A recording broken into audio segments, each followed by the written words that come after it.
ഒരു പൊതുജനം കഴുത ഇമ്പാക്റ്റിലേക്കാണ് ഇപ്പോൾ പോകുന്നത്. അത് കോട്ടയം പ്ലാമൂട് സ്വദേശിനി ഉഷാകുമാരിയുടെയും മകളുടെയും ദുരവസ്ഥ ഇന്നലെ ഈ പരിപാടിയിൽ റിപ്പോർട്ട് ചെയ്തിരുന്നതാണ്. ഭർത്താവ് ഉപേക്ഷിച്ചു പോയതിന് പിന്നാലെ സ്വകാര്യ ധനകാര്യ സ്ഥാപനം വീട് ജപ്തി ചെയ്തതോടെ വലിയ ദുരിതത്തിലായിരുന്നു ഇവർ. എന്നാൽ 24 വാർത്ത വന്നതിന് പിന്നാലെ കോട്ടയം MLAയും മുൻ മന്ത്രിയുമായ തിരുവഞ്ചൂർ രാധാകൃഷ്ണൻ ഇവരെ സന്ദർശിച്ചു.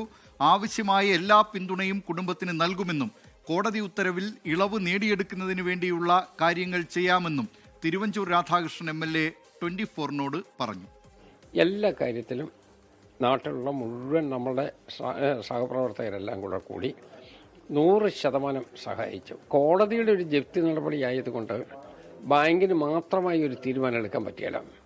എന്തെങ്കിലും കോടതി വഴി ഒരു തീരുമാനം വന്നാൽ അവർ പൂർണ്ണമായി അതിനോട് സഹകരിക്കും.